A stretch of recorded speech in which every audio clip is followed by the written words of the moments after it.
여러분 혹시 이런 생각 해보신 적 있으신가요? 아파트 한 채 있고 매달 연금 몇백만 원씩만 들어온다면 노후 걱정 없겠다고 말입니다.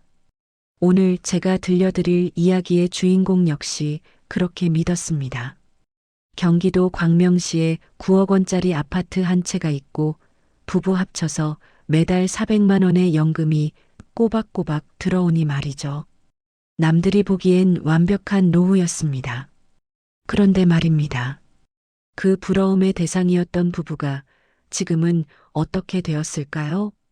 9억짜리 아파트는 사라졌고 남편과 아내는 각자의 길을 가고 있습니다. 도대체 이 부부에게 무슨 일이 벌어진 걸까요? 그 시작은 아주 사소한 순간이었습니다.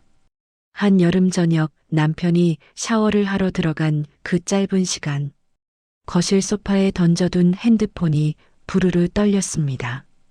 평소 같으면 그냥 지나쳤을 텐데 그날따라 남편이 욕실 문을 박차고 나왔습니다. 수건도 제대로 두르지 않은 채로요.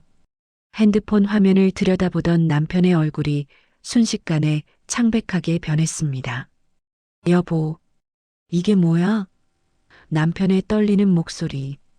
담보대출이자 170만 원 연체? 우리 집을 담보로 2억 8천을 빌렸다고?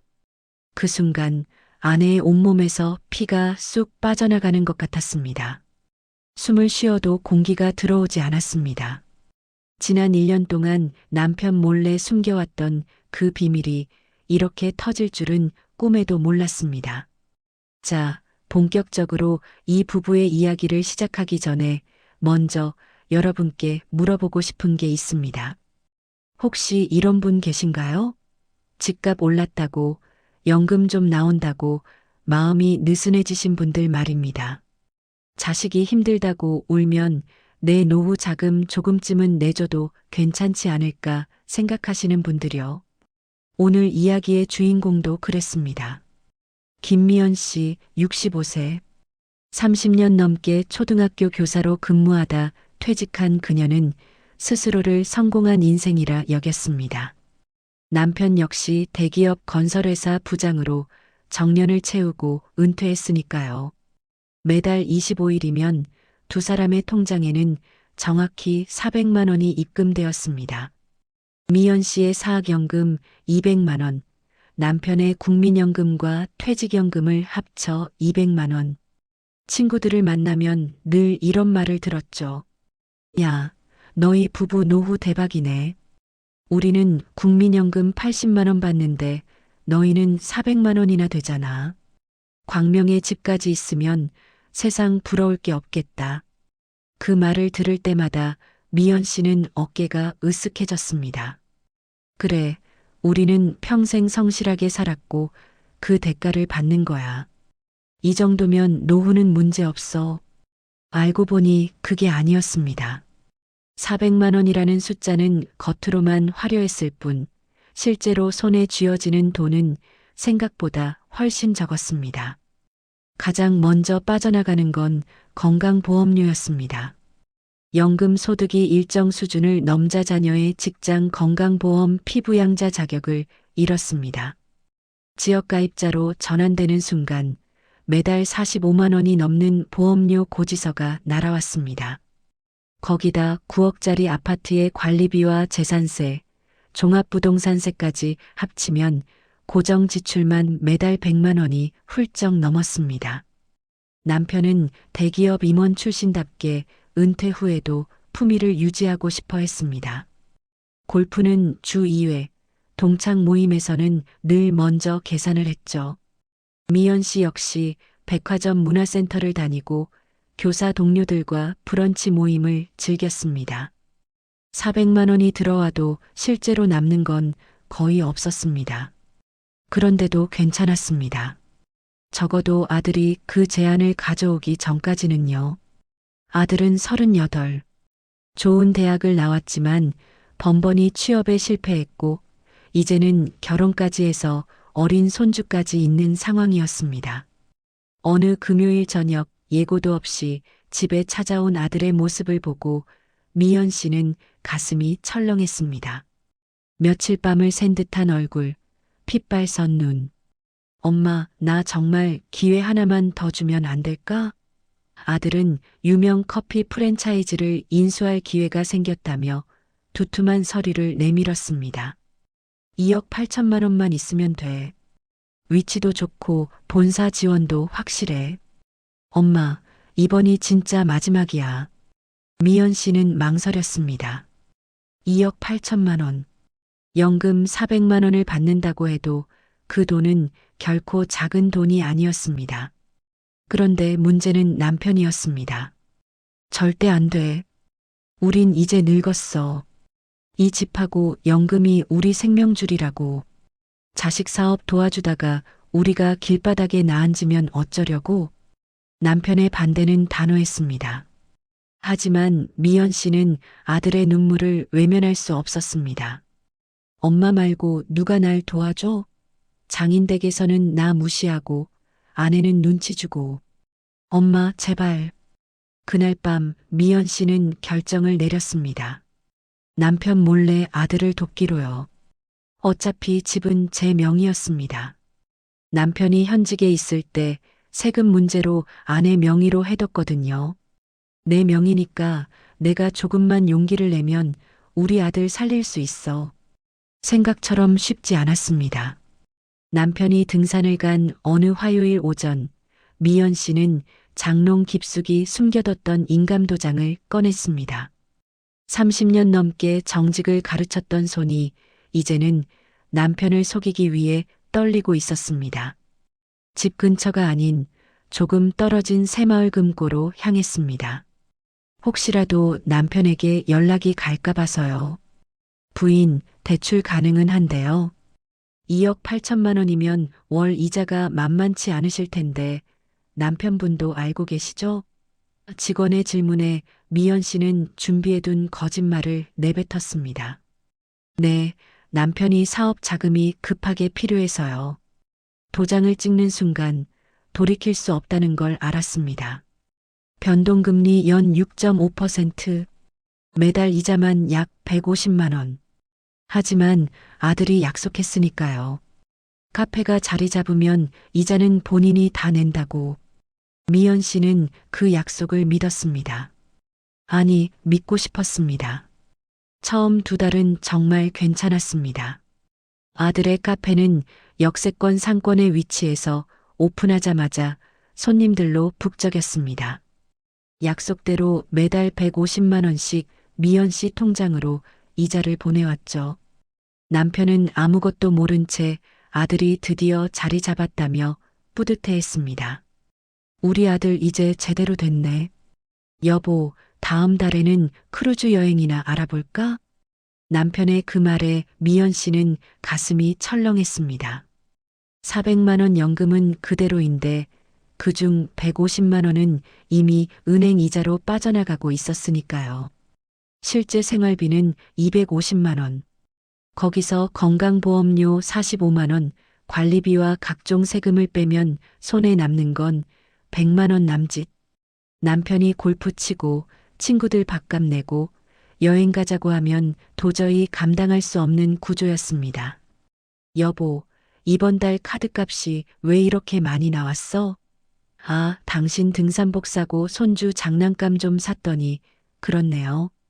거짓말 위에 거짓말이 쌓여갔습니다. 그런데 문제는 여기서 끝이 아니었습니다. 오픈 3개월이 지나자 아들의 카페 매출이 급격히 떨어지기 시작했습니다. 근처에 더 큰 프랜차이즈 커피숍들이 생기면서요. 엄마 미안한데 이번 달은 이자 좀 늦게 보내도 될까? 인건비가 갑자기 많이 나가서. 아들의 연락 주기가 점점 뜸해졌습니다. 150만 원이 하루 이틀 늦더니 일주일, 보름으로 늘어났습니다. 미연 씨는 남편 몰래 자기 생활비를 깎아서 은행 이자를 메웠습니다. 마트 마감 시간에 맞춰 달려가 반값 스티커 붙은 식재료를 샀습니다. 한겨울에도 보일러를 끄고 패딩을 입고 집안에서 지냈죠. 9억짜리 아파트에 살면서 하루 한 끼로 버티는 날이 많아졌습니다. 그러던 어느 날 변동금리가 올랐다는 문자가 왔습니다. 월 이자 150만 원이 170만 원으로 뛰었습니다. 아들은 그때쯤 이미 연락도 제대로 받지 않았습니다. 미연 씨는 결국 이자를 제때 내지 못했습니다. 한 달, 두 달, 세 달. 연체가 쌓였습니다. 그리고 그날 저녁, 남편이 샤워하는 사이 날아온 그 문자. 담보대출 3개월 연체. 경매 절차 진행 예정. 남편이 그 문자를 보는 순간 미연 씨가 쌓아온 모든 평화가 무너졌습니다. 당신 미쳤어? 내 평생을 걸고 모은 집을 담보로 2억 8천을 빌렸다고? 남편의 고함. 아들한테 전화해봐. 지금 당장.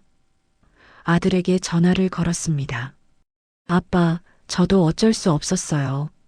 경기가 안 좋아서. 나중에 꼭 갚을게요. 남편은 그 자리에서 핸드폰을 바닥에 내동댕이 쳤습니다. 저게 자식이야? 우리를 이렇게 만들고도 나중에 갚는다고? 그날 밤 남편은 짐을 싸서 집을 나갔습니다. 혼자 남은 미연 씨는 바닥에 주저앉아 울었습니다. 400만 원 연금도 9억짜리 아파트도 이제 아무 의미가 없었습니다. 다음 날 은행에서 전화가 왔습니다. 어르신, 이번 주 내로 연체금을 해결하지 않으시면 경매로 넘어갑니다. 경매. 평생의 보금자리가 남의 손에 넘어간다는 말에 다리에 힘이 풀렸습니다. 여러분이라면 어떻게 하시겠습니까? 자식이 울면서 도와달라고 할 때 여러분은 거절할 수 있으신가요? 미연 씨는 할 수 없었습니다. 그리고 그 선택의 대가는 참혹했습니다. 집을 잃고 남편과 헤어지고 자식마저 등을 돌렸습니다. 이 부분 꼭 기억하세요. 노후 자금은 여러분의 목숨값입니다. 자식이라도 함부로 내줘서는 안 됩니다. 경매를 막으려면 집을 팔아야 했습니다. 미연 씨는 부동산에 급매로 내놓았습니다. 9억짜리 집이 시세보다 5천만 원 싼 8억 5천만 원에 팔렸습니다.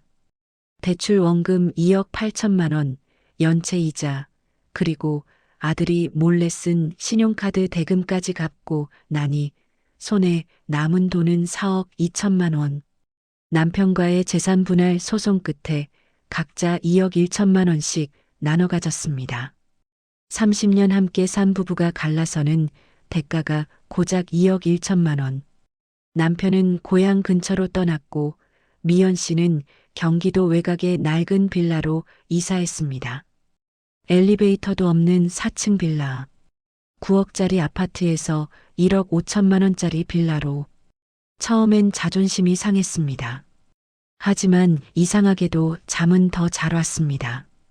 더 이상 은행 독촉 전화에 시달리지 않아도 되고 남편 눈치 보며 거짓말하지 않아도 되었으니까요.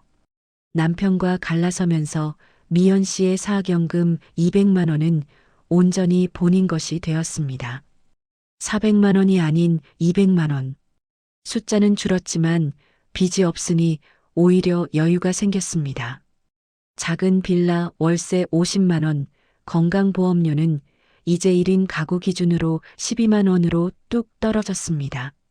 관리비, 식비, 공과금을 내고도 매달 70만 원 정도가 남았습니다. 400만 원 받을 때보다 손에 쥐어지는 돈이 더 많아진 겁니다. 생각처럼 쉽지 않았어요. 자식과의 관계는 여전히 아팠습니다. 어느 날 아들이 어떻게 알아냈는지 빌라 앞으로 찾아왔습니다. 엄마, 1,000만 원만 빌려줘. 정말 급해. 예전에 미연 씨였다면 또 지갑을 열었을 겁니다. 하지만 이번엔 달랐습니다. 아들아, 이제 엄마한테 남은 건 이 낡은 몸뚱이와 매달 나오는 연금뿐이야. 이건 내 목숨값이야. 이걸 가져가는 건 엄마더러 죽으라는 소리랑 똑같아.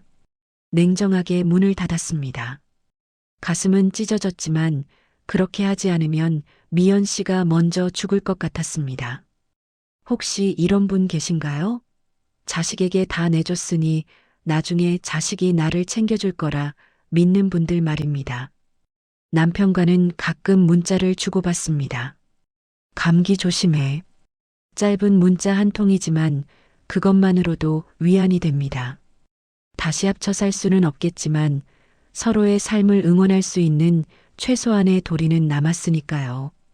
지금 미연 씨는 동네 복지관에서 아이들에게 한글을 가르치는 봉사를 합니다. 200만 원 중 일부는 저축하고 가끔은 자신을 위해 케이크 한 조각을 사 먹기도 합니다. 노후의 진짜 봄날은 내 주머니에 있는 10,000원 한 장을 온전히 나를 위해 쓸 수 있을 때 찾아옵니다. 오늘도 고생 많으셨습니다. 내 몸과 마음이 편안한 진짜 평화만 가득한 하루 되시길 바랍니다.